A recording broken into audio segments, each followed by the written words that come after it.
Well, the Krishna Key is basically a work of mythology, but more than a work of mythology, it's attempting to explain the story behind the story.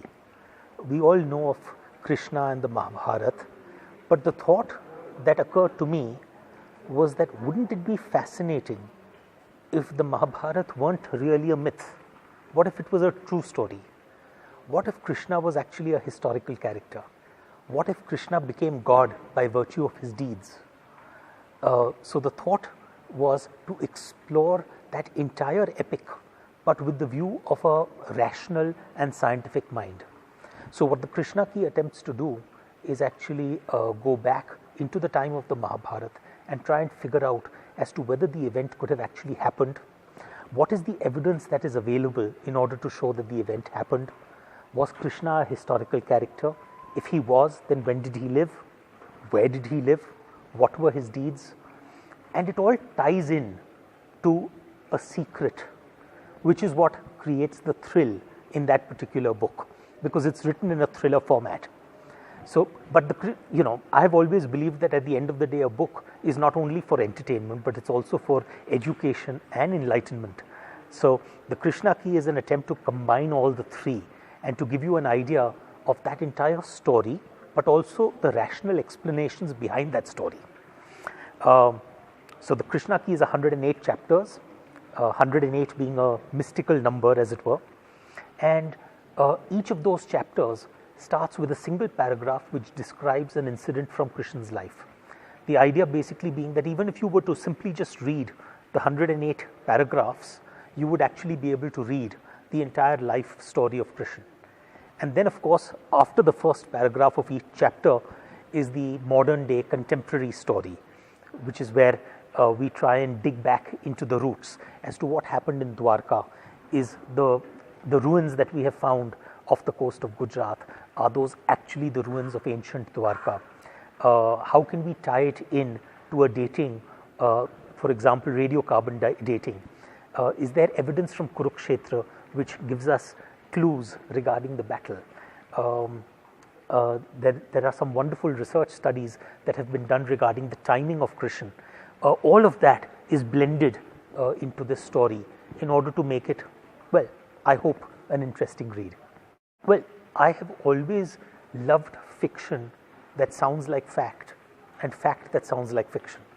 And I love to interplay between the two.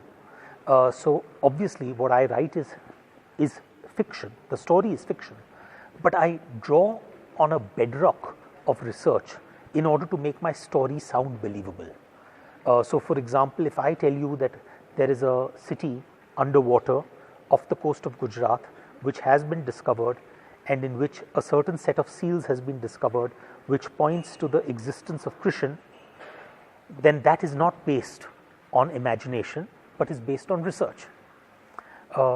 Similarly, if I tell you that a skull has been discovered which in Kurukshetra, which is radioactive, it's based on research. But the rest of the story is my yarn. I love spinning a yarn. So you can say that the threads which make up the yarn are real, but at the end of the day, the way I choose to spin it is my own decision. Absolutely. If you'll look at most of my novels, there is an interplay between the past and the present. And for me, the past is only relevant as you could say an independent variable to describe the dependent variable, which is the present. So the present can be described in terms of the past, because a lot of what we are is because of what we have been. And so in the Krishna Key, there is a modern day character who is attempting to discover something about Krishna, and there is a group of people who want to stop him from finding out that earth-shattering secret, as it were. And the entire story is woven around that. So all of this happens within a span of 1 week of this character's life, where he is attempting to discover this, and there are forces at work which are trying to prevent him. Well, for me, I have always believed that what makes for interesting reading is where you don't know. When I can leave you in suspense at the end of a chapter and want you gasping for more, that to me is what a page turner is. So for me, the hero of a story, the protagonist of a story, is not half as important as the forces that want to actually come in the way of the protagonist. The villain, as it were, of the story is extremely critical, because that is what creates the challenges, the obstacles, and that is what makes you as a reader want to read, want to plow on, because there are challenges to be overcome.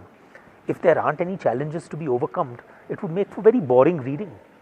Then it's simply mythological retelling almost, which is not what excites me. The other thing that I have always found is that for me, it's not purely the mythology of that character. For example, Krishan as a character doesn't excite me in a mythological sense, but where there is an overlap between mythology and history, that excites me.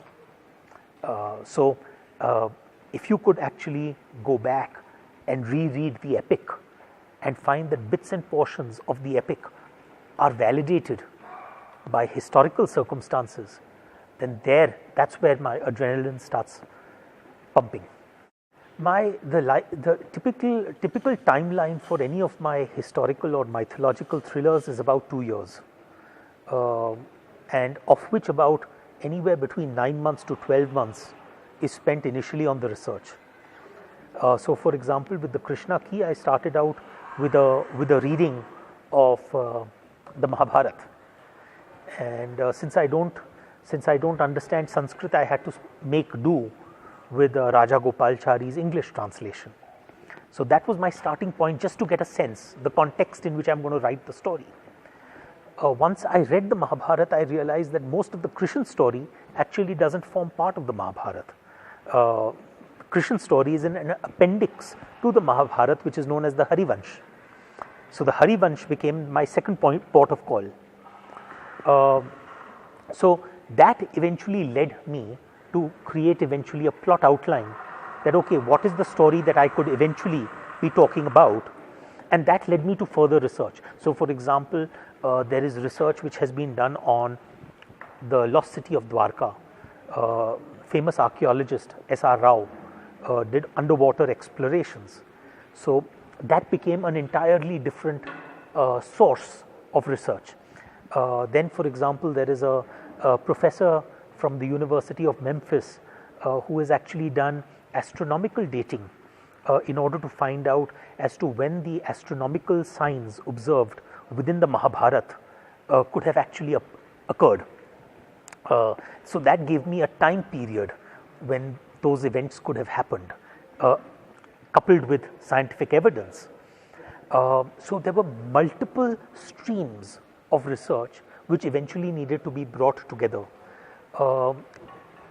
There's only so much reading that you can do. Ultimately, my story moves from Dwarka to Somnath to Vrindavan to a large number of places that have been mentioned, Mount Kailash.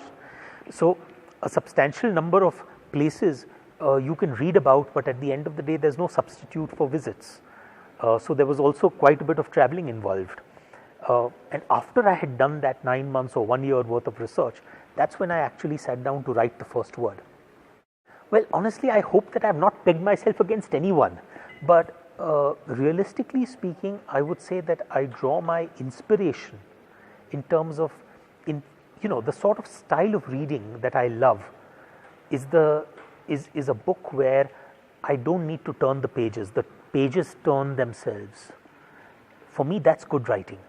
I can't remember who it was who said that easy reading is damn hard writing. So where you make it almost effortless, the story just carries you through. You don't need to make any effort to actually turn that page. And so I grew up reading a lot of bestsellers. I mean, Irving Wallace, Arthur Haley, Sidney Sheldon, Jeffrey Archer, Frederick Forsyth, Robert Ludlum. These were my paperback. This was my Big Mac and fries, And then on the other hand, I ended up reading a lot of books which my grandfather used to give me, including stuff so varied as an autobiography of a yogi, to Charles Dickens, and to War and Peace, to Lady Chatterley's Lover, to you name it. So I think to a certain extent what I have picked up on is I want a style which is pacey, where it's effortless reading on the part of the reader. In terms of inspiration, I believe the inspiration comes from Arthur Hailey, who used to invest a lot of time in the research, and it was the research that carried the story. It was the facts that he brought out which carried the story more than the story itself. And I think that's a bit that I've taken from him. For me, the writing is immaterial. I've never looked at myself as a writer. I'm a storyteller, and I must tell you the story. And at the end of the day, either you can tell a good story or you can't, and no amount of writing can substitute for that storytelling.